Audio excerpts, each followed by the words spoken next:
मथंग ओजा के सोपन Singh vice president of साहित्य परिषद सेंट्रल कमिटी पंपुब टाइस पचे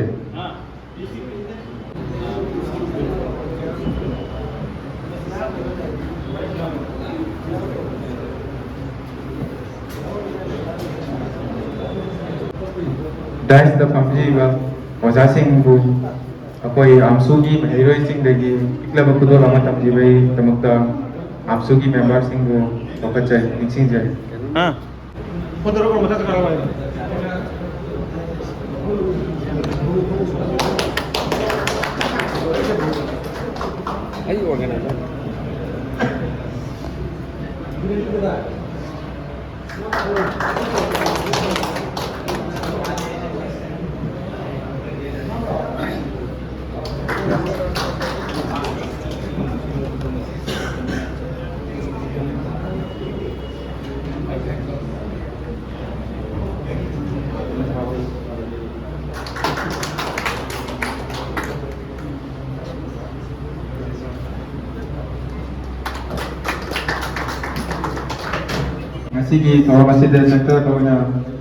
अखोई कैंडल मैम पीबीदमक ओजा वकचे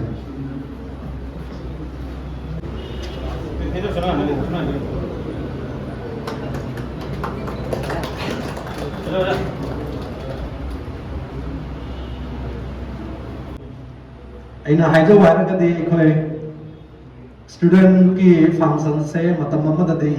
साउंड रेस्पॉन्सिबल उड़मी डिस्ट्रिक्ट चाव चाव थवाई क्या माइरूम जादना ओजा की सजेशन मैम पीबीदना थबक थौरम क्या माई पापना पांथोखी डिटेल्स थोड़ो क्या पंद्रगसु उजवी इसामसे जौजवी अदो खर निश्चितदी खर ममी साबगी मतौ उई अदो अखोई फंक्शन से अयाबदी आमसु नपन मीट तौरमी है मामीदी अदो तुंगदी मथल मथल ऑर्गेनाइजेशन सी मथल मथल की लाखिबदगी आमसुगी कनसे खतंग हंथबरा है अखोई पुई खल्ली अदो थोदों नाइन पंजनिबदी अखोई अतौप इशू नत्रगसु स्टूडेंट्स कंपटीशन की जुगसीद छात्र अवाब कॉम्पिटिटिव करम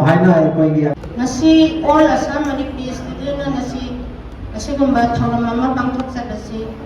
नुंगाइदे कईगिनो थौरम कुछ कुरे जारीबोन तौदब छात्र समाज का मरी लेना थौरम क्या तौम थी मरमदी छात्र है तुंगी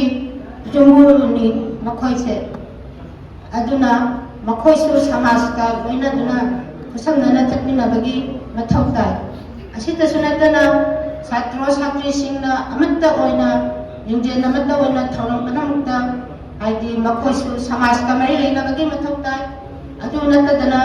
छात्र सूम लाइक तमगसु जादे करी मरमिनो समाज का मरी लेना मथौ छात्र छात्री अहल लमन लाई गुरु मसक खंगदबनी थवाई जाउना लेबाक की थौरम समाज की थौरम खुदिमक्ता मखोइसु सरुक जाफम थई अइना अरोबता हैतनिंगबदी छात्र छात्री वफम तंग पंजगे मैतै मचा अमा ओइरगा अतोप जाति मयूम पानबा निपान अतोप जाति लौबा असिंतंगतदी तौबिगनु हाइदुना all Assam Manipuri student union की मफमदा असिगी वहाई सिंतंग थमजरी जाउनब सेमता थवाई से जाउनब सेमता अमतंगी होनसी अमतंगी यिंसी अदो खरनी सि ममांगदा पोस्ट अम लाई अदुगा अल्लाह कैंडी डिस्ट्रिक्ट कमिटी की सुमाना बॉडी में सेमे ताबसे याम थिन नुंगाई असी ममांग सोइना हाइनिंग इसना सिनी स्टूडेंट सिना वर्ल्ड की ऑर्गेनाइजेशन पुना मक्ते की क्वाइट की स्ट्रॉन्गेस्ट सीएसओ ने हाइनिंग असी की मतका एलिगेशन है अब लेते अदुनतना ꯑꯩꯈꯣꯏꯒꯤ ꯑꯇꯣꯞꯄ ꯁꯤꯑꯦꯁꯑꯣꯁ ꯃꯌꯥꯝ ꯂꯩꯔꯤꯁꯤꯡꯁꯤꯗꯤ ꯑꯦꯂꯤꯒꯦꯁꯟꯁꯨ ꯃꯌꯥꯝ ꯂꯥꯛꯏ ꯑꯗꯨꯒ ꯂꯣꯏꯅꯅ ꯑꯦꯅꯤ ꯊꯕꯛ ꯇꯧꯕꯗ ꯄꯥꯔꯤꯕꯥꯔꯤक मामला ꯑꯃꯈꯛ ꯂꯥꯛꯄꯅꯤꯅ ꯃꯗꯨꯒꯤꯗꯁꯨ ꯔꯦꯁꯇ꯭ꯔꯤꯛꯁꯟ ꯃꯌꯥꯝ ꯂꯥꯛꯏ ꯁ꯭ꯇꯨꯗꯦꯟꯠꯁ ꯍꯥꯏꯁꯤꯗꯤ ꯁ꯭ꯇꯨꯗꯦꯟꯠꯁꯅ ꯄꯤꯂꯔꯅꯤ ꯑꯩꯈꯣꯏ ꯖꯥꯇꯤꯁꯤꯒꯤ ꯑꯗꯨꯒ ꯑꯩꯅ ꯍꯥꯏꯅꯤꯡꯕꯅ ꯑꯁꯤ ꯃꯃꯥꯡꯗ ꯑꯩꯈꯣꯏ ꯌꯥꯝꯅꯁꯨ ꯍꯥꯏꯕꯤꯈ꯭ꯔꯦ ꯀꯔꯝ ꯍꯥꯏꯅ ꯑꯩꯈꯣꯏꯒꯤ ꯐꯪꯁꯟ ꯈꯔꯁꯤ ꯑꯩꯈꯣꯏ ꯂꯩꯔꯤꯕ ꯖꯥꯔꯤꯕꯣꯟꯁꯤꯗ ꯂꯩꯕꯁꯦ ꯄꯥꯡꯊꯣꯛꯁꯤ ꯑꯗꯨ ꯅꯠꯇ꯭ꯔꯒ ꯑꯦꯔꯦꯟꯖ ꯇꯧꯁꯤ ꯑꯩꯅ ꯍꯥꯏꯅꯤꯡꯕꯅ ꯇꯣꯉꯥꯜꯂꯤ ꯃꯔꯝꯗꯤ ꯑꯩꯗꯤ ꯇꯁꯦꯡꯃꯛꯀꯤ ꯑꯩꯒꯤ ꯏꯁꯥꯒꯤ ꯄꯔꯁꯣꯅꯦꯜ ꯑꯣꯄꯤꯅꯤꯌꯟꯅꯤ ꯑꯩꯈꯣꯏ ꯒ꯭ꯔꯥꯁꯔꯨꯠ ꯂꯦꯚꯦꯜꯁꯦ ꯐꯍꯟ ꯇꯥꯕ ꯒ꯭ꯔꯥꯁꯔꯨꯠ ꯂꯦꯚꯦꯜꯁꯦ ꯐꯍꯟ ꯇꯥꯔꯗꯤ ꯉꯁꯤ ꯑꯩꯅ ꯒꯨꯋꯥꯍꯥꯇꯤꯗ ꯂꯥꯏꯔꯤꯛ ꯇꯝꯃꯤꯉꯩ ꯃꯇꯝꯗꯨꯒ ꯁꯤरिꯌꯦꯜ ꯑꯣꯏꯅ ꯑꯦꯗꯃꯤꯁꯟꯒꯤ ꯈꯪꯗꯦ ꯗꯣꯀꯨꯃꯦꯟ ꯆꯦकिꯡ ꯈꯪꯗꯦ ꯂꯣꯏꯁꯤꯜꯂꯛꯄꯗ आंसू की टेबल हम ले रहे आंसू की टेबल से गई उसे पर निजांगे लुपा कुन का खें वाले की आई मतलब दुगा आंसू है तो खांगे अदोई दुगा माइगी रिसिप्ट तो लौरा मतलब दा इन्हें बिंगों दा all Assam student ही असी होएगी organizational होएगी relationship का है तो होएगी दा हम दोगा हम देखो जो असी की उजित लेरीबा उजित इस्लाम सिंगल लेरीबा स्टेज ऐसे असी की स्टेज से चप भी हो जो असी की तांजा से फंगना का असी की हम जला लाग लेना अब तो सु आईडी इधर का पाव है अलो ना अब नाम सु सलक में तंगा कोई को support pirappa koibu support pirappa hai tare adala koida aige kya adagi mate pangmerko oja sing yama sing adugi tawimala to koi kunchi sim ke kawang amde aduna hai ba asi assam president union helai district committee gi ujik lai diba budi pari bainaw sing du koi na asai pangmerakpa adaga koi na tangerakpa experience ya adu moi da su kogi share तो बुरी दरकार आबरा खाई बुरी वकल मंदु का programme से जाऊँ बनी ऐना है जब इंगोदी ऑर्गेनाइजेशन नमा कोई अकन बना दरगा मुकुम खापा है से ऑर्गेनाइजेशन ना दूधा आई कंबाइन बा आई की प्रेसिडेंट सेक्रेटरी होगा इल्लू मेंबर पुन मक्की माई की रोल माई की थोड़ा ना चार तंताई अदुगा करामुना फाइनेंशियल इंजीनियर तो एक्सपर्ट है हाई को एक्सपर्ट में आपसे फुल लग गया मुझे कि एक्सपर्ट की ग्रुप हमला एक्सपर्ट की टीम में हो आज बा कोई मुंफा हो गया इसमें हो कोई अगर तो आज पूरा अपना लाइव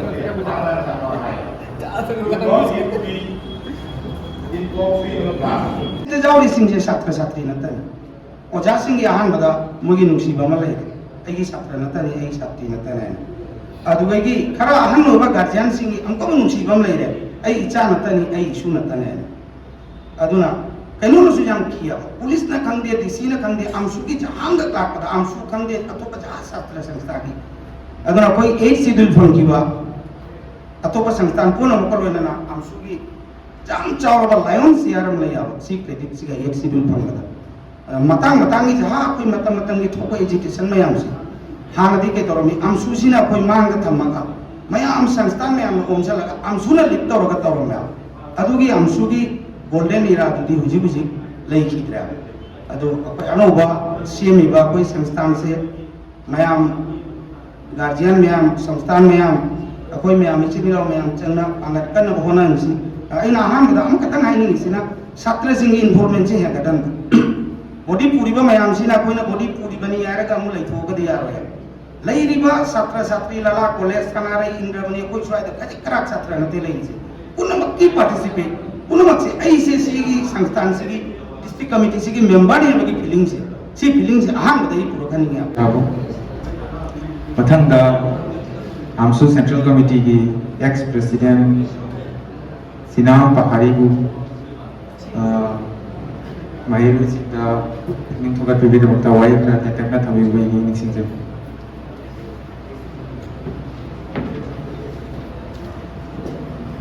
अहम मुक्तदा सिगी तौरम सिगी कोई मांगदा मबीरिका जासिंग आमसु सेंट्रल कमिटी की इनाउ सिंह यावरी कोई विशु यावरी ना साइट परिस्थिति तौर करुकी कोई अंगम यावरी कोई तासु यावरी नो पुरम जरी अदुगा अनिसुगदा मांगदा मबीरिबा याम सिंह इचे सिंह इदो जासिंग ओजुंगी सिंह चिनिनाउ Singh students mahairoising punamakusu puramjari agasi ekoi amsu hai ekoi life cycle amani haijani maramdi different time da different people lakani akoi madam amda yaurami yamna akoi ki enthusiastic oina yauramba madam amma saki hojik time period ki matungina sahi madang ki matungina family lairakani mayam lairakani so hojik akoi ki ijinau sing kasi district committee da yauribasing specially moi ki damak aina why amadita haijani se madam kya nang ja do ai kan be Right, kali maram di amsu ga ekoi ki Hailandi district si ki amsu se ai jum khallo boda ekoi ki mami sam rai khallo le maram di aya ki sama amsu ki assistant secretary Hailandi district committee ko rami matam du ga ekoi ki thoda mai bu laibak pha ba hai ga ekoi ki loan tan ba ki yamna e chidul ki tamakta ekoi yamna amsu यावना थवा जा यावना होना की हेलाली district committee दिगई अदुई मखादा अखोय the मते हम पांगी बायबु अखोय की सेही parents organisation ले vice वाइना वहां का सौगत पिरगा अखोय ना लेरंबा मतम दुगी आमसु की सिनो में आमसुना करम हायना खुंगंग के आ लपा अमा अनि तवरगा सेन खायरगा अखोय ने लोय पुआ गुमदा अखोय से की मी चान चनी चहुम लोय पुआ दा चलगा अखोय strike Yamaha Saruk Jalui, Adagi Mapanga to Lay Pologa, Amukamu, a quite a Mukarigi, Central Committee Gamu, Gapping a Malay, yes, Central Committee na Egoismo, Hailandi to 68 Paisati Pangolova. I shall go away, Hanaga Isana, another place, Tamjabin Apajo, Waro. I quite a pig was sentence, I quite a Hailandi district. Gumnani, Kanam, Tiny, Adu Masiki, Achoba, Taita, responsibility, Haragati. Guardianship lawriba ekoi ai sama sida leiriba alaman si moi mi punama pe amsugi history da pasi thok ta banate jaribon dagi shupna president amasung secretary central committee da taret oi kre ai as per my knowledge is concerned ko yam khomba tamani sa habira miduri 1989 da madari da pangthoga ma hanba jaribon gi president moi khali Ozai degi omol haine yam maga secretary oina khali kari mo thadu watho amana maram wairaga moyeni ai di mi phamma pangthokpa adugum khudong chadaba mai kari no lai gibana connectivity lai tane chahi ani rom lai ra matungda ekoi amuk central committee ki ahlaman singna amsusi society sigi vital part amani na lai dabja da badagi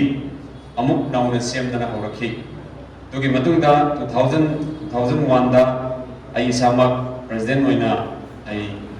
central committee di yauji adu matungda ai gi lai kidar maru amusna ai gi 1999 da secretary oina ma DC office to ga da mana secretary oina pui adu gi matungda ma president so erami adu president oiba kan de kitang inactive oi kre adu gi matungda na bahari na minal adagi na pragat ina nilkanta di matam mani wairangani president amasung secretary oina po se koi mi taret ni central committee da executive head oina habati marum ko kai puram base adu masidi matam dugi oina adum kudong chapa thawa yawdu Manipur ki langi matungda khoi gi jaribon siga akoi adum yengoda khoi gi lai minded khoi manaba tara kun ma khoi pangai akoi na adum yengoda aho ara se myam dei ro mu aho ara haibadi society ki oiba maru oiba hojike si student union loina na hojik yam bana so tambiram ba mera private look su papangan jeka sondar khoi angang ni dari sauna siga program tau hi aspiro taka khoi uba bang ya khoi angang na jauna dum lep pa le yengi ado hojiki dugi ba pa achoba program ma tau ngam bagi mungda hojik akhoi gi body cell lei tamane na kalle ado student union se su akhoi gi jamna mathu oiba akhoi gi organization amani district sing da district da akhoi khunai wana organization amni adu central committee da di dum uya konya asa all asam amsubi program tauba ma tauba sugadu adu demand tore akhoi gi district si chahi tai nipan tarmani muktigi akhoi district se pura plan wana dai ba ui asina akhoi na chahi ani dagi लेप्तना अखोना होनारकपनि contact तौबनि central committee कामुगा central committee कामुदा हाइजबनि अखोना अखोई district committee से अमता रिफॉर्म तौबिउ हाना अदुगुदुगा मोइना मोइगी डिस्ट्रिक्ट कमिटी सिगी बॉडी सुमोजि संदोकनि हाइना सिगी हाइबसिना हाइना अखोदा थम्मनि अदु हंदकी मतंगदि मोना खुदुम चावा पिरे अखोदा मोइगी बॉडी दो सेम्बा जारानि हाइबदुगा अखोइददि हाइदि आमसुगी बैकग्राउंड दा लाक्तबनिना अखोना खंगदबनिना अखोना लोइना अखोनी यामबा म्यामदगी हाना आमसुदा पुबिरंबा यामबा सिंदेश अखोना गाइडेंस मैम लौई होजिक जारी बोंदा आया स्टूडेंट्स यूनियन की थौदांग मनुंदा नंबर 1 दा लारिक पापा म लेरे नंबर 2 दा समाज की करी लीगली करी लेबा असिदा होचन बिबा असिमा ले मधुगा रजनना ऑर्गेनाइजेशन खरा सुलैयाबा अदुगी मतौ तबिगन वाइदी कनागुबा निपा अमगा निपी अमगा चिले आइ खल्लो अदुगा सु डॉक जॉक्सन बकांगु जाउरिया असी किंतु स्टूडेंट्स की थबक लते थौदांग लते हयेंग अदुगुंबा करिगुंबा कनागुंबा प्रपोजल का लाखना एचमिना सिपोमनेसी अखोई स्टूडेंट्स यूनियन की बैनर मखादा तुदे अदुगा जाउबी लोरनु समाज के हम थबकता जाउबी रो एकोय मयाम ले जारी उनकी ख्वाइदी फजब पोता म कइना तो जना सिगे इदो ले करी नो आइदो मखोई अखोई की तुंगी जुंगरे ने मसी चाउरबा खोगी अर्थ म लेनु मसी अर्थ से खंग तारबदि अखोई सोदमगी छात्र दो मै मपुंसिदा मपुंग फाबा महिरोय म ओइगनी अमदि जाति की थबक थोरम खरदा सोदन थबक पांथोक ngमने आसे ai थाजी मरमदुना अखोई जो छात्र ओरे नसी अहन ओरे थबक तौरे पथारे अदु नखोई जो नोंगमदि छात्र उरमदि नोंगमदि नखोई करिगुंबा मतिक चावा छात्र म ओदना महिरोय ओदना माई माई स्ट्रीम दा माई माई थोरम पुरो पांथोकना लातना पुरो अदुना छात्र ओरी मतमदा अखोइना डिसिप्लिन अखोई छात्र की थौदांग करिवाना अखोई एसे पारे कोई कुनो मयाम खंगरे खंगना डिसिप्लिन नाबसे जामना कोई मियोबी समाज मियोन हिंगबदी थक्सी कासी है जाम तो ता अइना थंजनी से अदुना छात्र मना मतम पुनमक्ता अखोई की थक्सी खाचिना जत्पा लाइक लाइसु मतिक चाना हैनबगी दमक्ता मतम मगंदना अखोई की मतम पुनमक्ता अखोई की थबक थरम पांथोंनबो हनबा आई थमजगे नसी अखोई मांग फमिबा को मतिक चारबा कोई की डिस्ट्रिक्ट कनो के सेंट्रल कमिटी की All Assam Manipuri Student Union Amsugi, Hailakandi District Committee ki was about taking with the Sigi, Haudamasigi may I angle the like Kangiriba, I now sing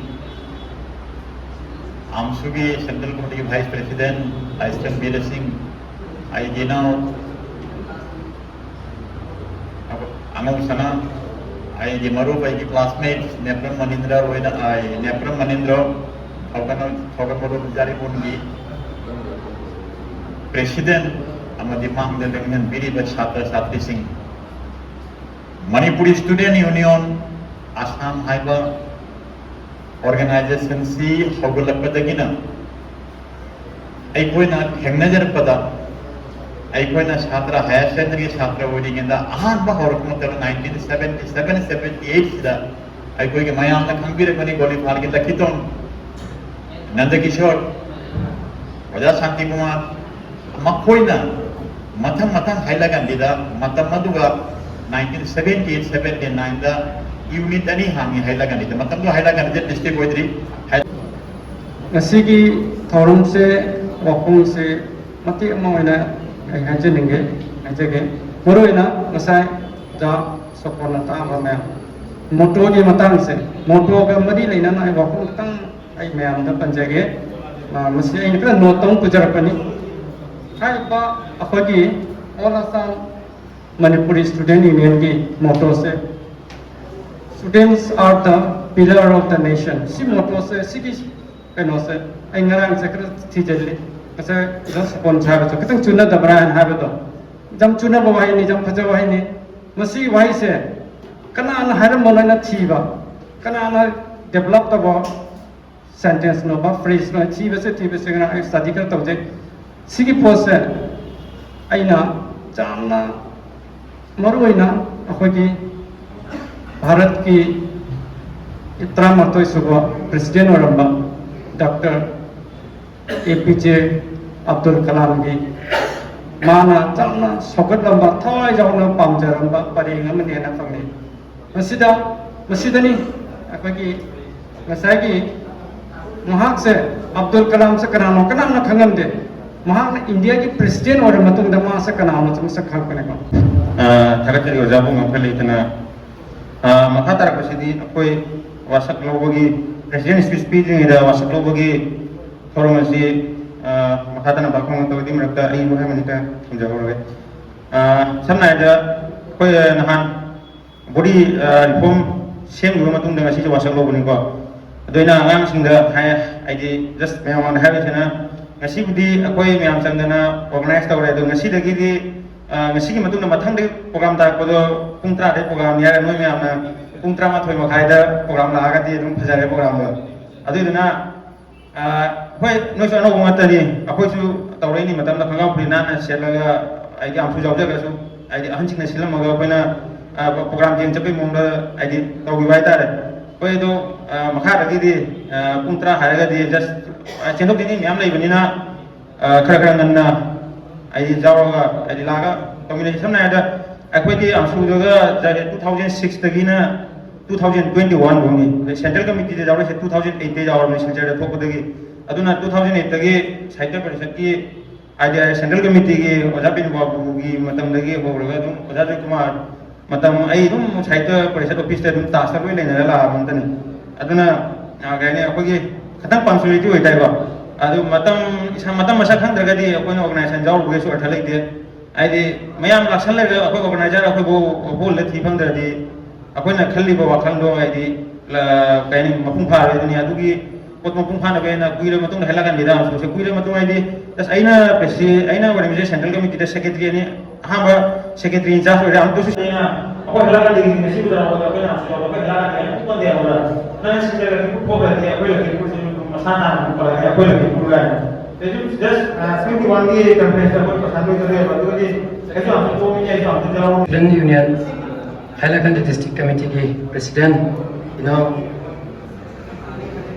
Mutum Prasanjit की वासक लोगों थौरम अखोय मैम मांगदा फोंदोक सगे असमदा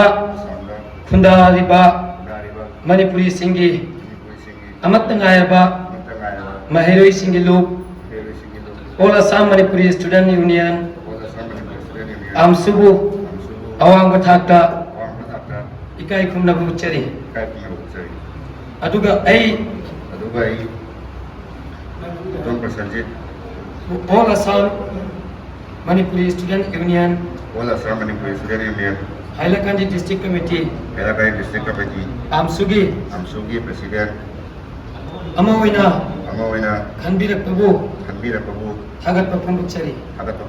Inkumja Ising Amaga Chapan Umutra Nipan Dagi Hona Asamda Chojaina Tariba Manipuri Kunayamadi Mahiroi Singi Damag Amsuna Taudan Kaya Pangtok Tuna Lakli Aina Su Matam Chupada Funaya Sigi Damak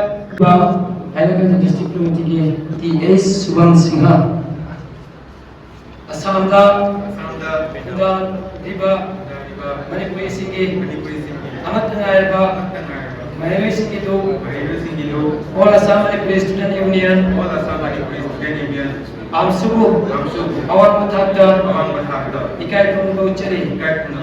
Aduga Ai Go All Assam Manipuri Students Union Hailakandi District Committee Amsugi Vice President Amawina Khanbirak Babu Hagat Papung Cheri Inkumja Ising Amaga Chapan Dagi Hona Asanda Chujaina Tariba Manipuri Kunai Amadi Mahiroi Singi Damak Amsuna Taudan Kaya Mangkok Tuna Lagli Aina Su ꯃꯇꯝ ꯆꯨꯞꯄꯗ ꯑꯁꯥꯝꯗ ꯈꯨꯟꯗꯥꯔꯤꯕ ꯃꯅꯤꯄꯨꯔꯤꯁꯤꯡꯒꯤ ꯑꯃꯠꯇ ꯉꯥꯏꯔꯕ ꯃꯍꯩꯔꯣꯏꯁꯤꯡꯒꯤ ꯂꯨꯞ All Assam Manipuri Student Union AMSUBU ꯑꯋꯥꯡꯕ ꯊꯥꯛꯇ ꯏꯀꯥꯏ ꯈꯨꯝꯅꯕ ꯎꯠꯆꯔꯤ ꯑꯗꯨꯒ ꯑꯩꯕꯨ All Assam Manipuri Students Union Hailakandi District Committee AMSUꯒꯤ ꯑꯃ ꯑꯣꯏꯅ ꯈꯟꯕꯤꯔꯛꯄꯕꯨ ꯑꯁꯥꯝꯗ ꯈꯨꯟꯗꯥꯔꯤꯕ ꯃꯅꯤꯄꯨꯔꯤꯁꯤꯡꯒꯤ ꯑꯃꯠꯇ ꯉꯥꯏꯔꯕ ꯃꯍꯩꯔꯣꯏꯁꯤꯡꯒꯤ ꯂꯨꯞ All Assam Manipuri Students Union AMSUꯕꯨ ꯑꯋꯥꯡꯕ ꯊꯥꯛꯇ ꯏꯀꯥꯏ ꯈꯨꯝꯅꯕ ꯎꯠꯆꯔꯤ ꯑꯗꯨꯒ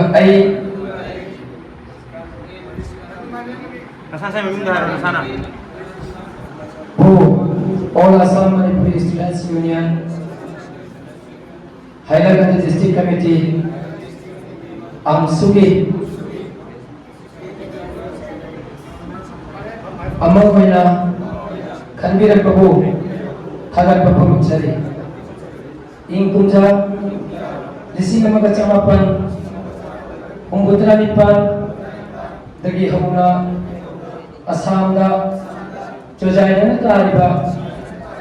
ꯃꯅꯤꯄꯨꯔꯤ ꯈꯨꯟꯅꯥꯏ ꯑꯃꯗꯤ ꯃꯍꯩꯔꯣꯏꯁꯤꯡꯒꯤꯗꯃꯛ AMSUꯅ ꯊꯧꯔꯥꯡ ꯀꯌꯥ ꯄꯥꯡꯊꯣꯛꯇꯨꯅ ꯂꯥꯛꯂꯤ ꯑꯩꯅꯁꯨ ꯃꯇꯝ ꯆꯨꯞꯄꯗ ꯈꯨꯟꯅꯥꯏ ꯑꯁꯤꯒꯤꯗꯃꯛ ꯆꯣꯛꯊꯕ ꯅꯥꯏꯗꯅ ꯀꯠꯊꯣꯛꯀꯅꯤ ꯍꯥꯏꯅ AMSUꯒꯤ ꯄꯨꯊꯧ ꯌꯦꯛꯄ ꯄꯨꯐꯥꯜꯕꯨ ꯄꯟꯗꯨꯅ ꯋꯥꯁꯛꯆꯔꯤ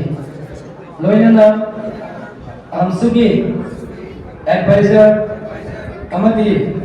ꯊꯧꯄꯨꯕꯤ ꯁꯤꯡꯕꯨꯁꯨ ꯊꯛꯁꯤ ꯈꯥꯁꯤ ꯑꯃꯒꯤ ꯃꯈꯥꯗ ꯂꯩꯃꯤꯟꯅꯒꯅꯤ ꯂꯣꯏꯅꯅ AMSUꯒꯤ ꯆꯠꯅ ꯄꯊꯥꯞꯀꯤ ꯋꯥꯡꯃꯗ ꯆꯠꯄ ꯇꯥꯔꯕꯗꯤ AMSU amadi miyamna piba chairak adu ai isana yana lojagani thagachani nauna aikogi AMSUgi nauna body form tawrakliba AMSU Hailakandi District Committee gi mahiroi singda haijanimba AMSUgi maramda aikoina khangjarakpa aikoina tam kharada thengnajarakpa oja singna tambi takpirakpa amadi iyamba singna tambi takpiramba wai mangatradang oja singi iyamba singi mamanga thamjaramge amadi mahiroi singi mamanga suki balangi bakya yawasu oja singi amadi aikogi iyamba singna ngapigani haina thajaba thamjai All Assam Assamda aikogi All Assam Manipuri Students Union haibase mahiroi singi amatta ngairaba lupni loinana aikogi Assamda lairiba lup mayam se hairuragadi masing thingamdraba lup mayam amani lairi se hojiki oina aduna asigi marakta aikogi lisang sitna laklaba aikogi All Assam Manipuri Student Union AMSU amadi Manipuri Sahitya Parishad loinana aikogi maira phaibi lup ahum se aikogi lisang sitna matam sang dagi hauna laklaba lup ahum ne aduna mahiroi singnasu anoba lup kaya ama aikoina AMSU yawa matungda anoba lup kaya ama thobai anoba lup kaya ama AMSUgi matungda thobai lup mayam do phunduna ngangbagi wari wafam sunachade aina haijabadi AMSU dabu yawriba inau sing nakoigi aikoina matam pumbada Central Committee amadi Hailakandi District Committee loina na aikogi Assamda lairiba District Committee mayam se khusamnana nungsinana chatminaringai aikogi AMSUgi yamna kalaba